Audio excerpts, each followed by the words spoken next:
জয় রাধে। আজকের পাঠ শ্রীচৈতন্য মহাপ্রভুর শেষ লীলার সংক্ষিপ্ত বিবরণ। শ্রীচৈতন্য চরিতামৃত মধ্য লীলাখণ্ড, শ্লোক 90।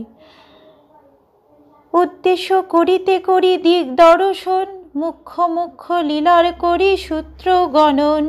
প্রথম সূত্র প্রভুর সন্ন্যাসকরণ, সন্ন্যাস করি চলিলা প্রভু শ্রী বৃন্দাবন। সেই সমস্ত লীলার উদ্দেশ্য করার জন্য আমি তার মুখ্য লীলার সূত্র গণনা করে দিক দর্শন করছি।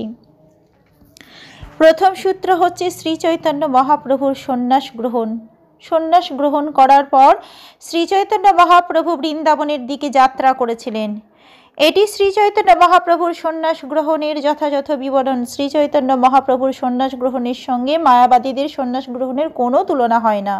সন্ন্যাস গ্রহণের পর শ্রীচৈতন্য মহাপ্রভুর একমাত্র লক্ষ্য ছিল বৃন্দাবনে যাওয়া। তিনি মায়াবাদী সন্ন্যাসীদের মতো ব্রহ্মে লীন হয়ে যাওয়ার বাসনা করেননি। বৈষ্ণবদের সন্ন্যাস গ্রহণের উদ্দেশ্য হচ্ছে সব রকম জড় কার্যকলাপ থেকে নিবৃত্ত হয়ে পূর্ণরূপে ভগবানের সেবায় যুক্ত হওয়া। সেই সম্বন্ধে ভক্তি রসামৃত সিন্ধু গ্রন্থে শ্রীল রূপ গোস্বামী বলেছেন, অনাসক্তস্য বিষয়ান যথার্হুম পযুঞ্জত নির্বন্ধ কৃষ্ণ সম্বন্ধে যুক্তং বৈরাগ্যমুচ্যতে।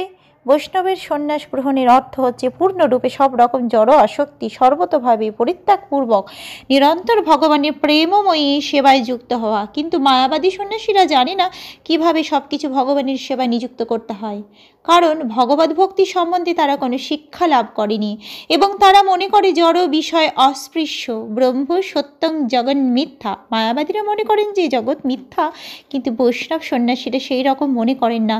বৈষ্ণবীরা বলেন জগৎ মিথ্যা হতে যাবে কেন, জগৎ সত্য এবং ভগবানের সেবায় নিযুক্ত করাই হচ্ছে এর উদ্দেশ্য। বৈষ্ণব সন্ন্যাসীর কাছে বৈরাগ্যের অর্থ হচ্ছে নিজের ইন্দ্রিয় তৃপ্তির জন্য কোনো কিছু গ্রহণ না করা। ভগবত ভক্তির অর্থ হচ্ছে পরমেশ্বর ভগবানের সন্তুষ্টি বিধানের জন্য সব কিছু যুক্ত করা। প্রেমেতে বিহ্বল বাহ্য নাহিক শরণ, রাঢ় দেশে 3 দিন করিলা ভ্রমণ। নিত্যানন্দ প্রভু মহাপ্রভু ভুলাইয়া গঙ্গা তীরে লইয়া আইলা যমুনা বলিয়া।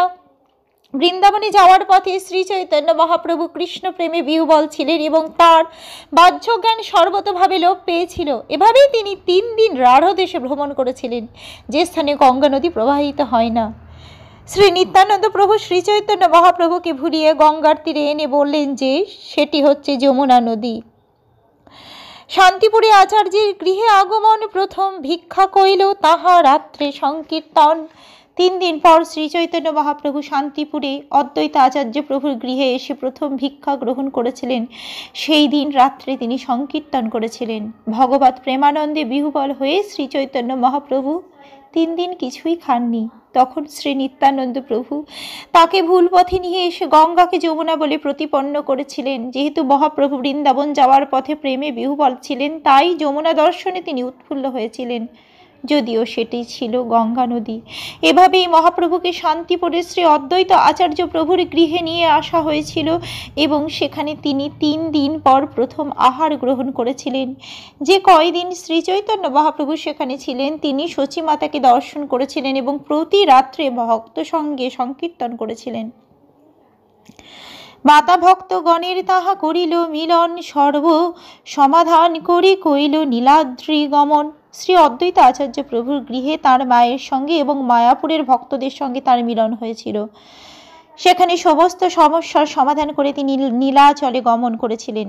শ্রীচৈতন্য মহাপ্রভু জানতেন যে তার সন্ন্যাস গ্রহণের ফলে তার মায়ের বুকে শেল বিদ্ধ হয়েছে, তাই তিনি তার মাকে ও মায়াপুরের ভক্তদের ডাকিয়েছিলেন এবং শ্রী অদ্বৈত আচার্য প্রভুর আয়োজনে তিনি শেষবারের মতো তার মায়ের সঙ্গে সাক্ষাৎ করেছিলেন। শ্রী চৈতন্য মহাপ্রভুর মুণ্ডিত মস্তক দর্শন করে তার মা গভীর শোকে আচ্ছন্ন হয়ে পড়েছিলেন।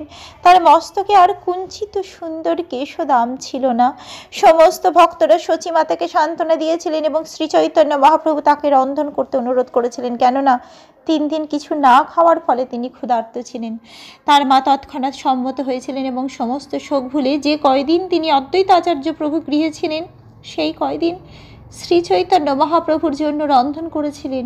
তারপর কয়েকদিন পরে শ্রী চৈতন্য মহাপ্রভু তার মাকে জগন্নাথপুরীতে যেতে অনুমতি দিতে অনুরোধ করেছিলেন। তার মায়ের অনুরোধে তিনি জগন্নাথপুরীতে থাকবেন বলে তাকে প্রতিশ্রুতি দিয়েছিলেন।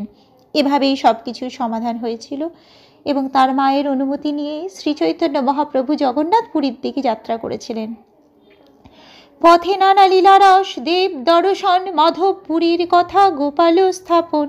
জগন্নাথপুরী যাওয়ার পথে শ্রী চৈতন্য মহাপ্রভু বহু রকম লীলা বিলাস করেছিলেন। তিনি বিভিন্ন মন্দিরে গিয়েছিলেন এবং মাধবেন্দ্র পুরীর কথা এবং গোপালদেব বিগ্রহ স্থাপনের কাহিনী বর্ণনা করেছিলেন। এই মাধবপুরী হচ্ছেন শ্রী মাধবেন্দ্র পুরী। অপর মাধবপুরী হচ্ছেন মাধবাচার্য, যিনি শ্রীমঙ্গল ভাষ্য নামক গ্রন্থের রচয়িতা এবং গদাধর পণ্ডিতের শাখায় একজন দীক্ষাগুরু। এই শ্লোকে যে মাধবেন্দ্র পুরীর উল্লেখ করা হয়েছে তিনি মাধবাচার্য থেকে ভিন্ন। ক্ষীর চুরি কথা, সাক্ষী গোপাল বিবরণ, নিত্যানন্দ কৈল প্রভুর দণ্ডভঞ্জন। শ্রী চৈতন্য মহাপ্রভু ক্ষীরচোরা গোপীনাথের কথাও বর্ণনা করেছিলেন এবং তিনি শ্রী নিত্যানন্দ প্রভুর কাছে সাক্ষী গোপালের কাহিনী শ্রবণ করেছিলেন। তারপর শ্রী নিত্যানন্দ প্রভু শ্রী চৈতন্য মহাপ্রভুর সন্ন্যাস দণ্ড ভঙ্গ করেছিলেন। এই শ্রী ক্ষীরচোরা গোপীনাথ উত্তর পূর্ব রেল লাইনে বালেশ্বর স্টেশন থেকে 5 মাইল পশ্চিমে শ্রীপাঠ রেমুনায় বিরাজিত। বালেশ্বর স্টেশন প্রসিদ্ধ খড়গপুর জংশন থেকে কয়েক মাইল দূরে অবস্থিত। শ্রীলভক্তি সিদ্ধান্ত সরস্বতী ঠাকুরের সময়ে এই মন্দিরের সেবায় ছিলেন গোপী বল্লভপুর নিবাসী শ্রী শ্যামসুন্দর অধিকারী। তিনি ছিলেন শ্রী শ্যামানন্দ প্রভুর অধস্তন শ্রী রসিকানন্দ মুরারি প্রভুর শাখা। জগন্নাথপুরীর থেকে কিছু দূরে সাক্ষী গোপাল নামক একটি ছোট্ট রেল স্টেশন রয়েছে। এই স্টেশনের নিকটে রয়েছে সত্যবাদী নামক একটি গ্রাম, সেখানে সাক্ষী গোপালের মন্দির বিরাজমান। আজকের পাঠ এই অবধি। ভজ শ্রীকৃষ্ণ চৈতন্য প্রভু নিত্যানন্দ,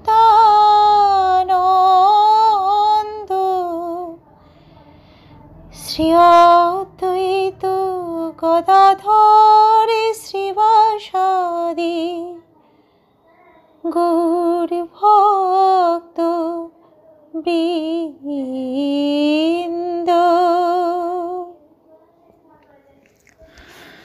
হরে কৃষ্ণ কৃষ্ণ কৃষ্ণ হরে হরে, হরে রাম রাম রাম হরে হরে। জয় রাধে জয় রাধে, জয় রাধে জয় রাধে, জয় রাধে।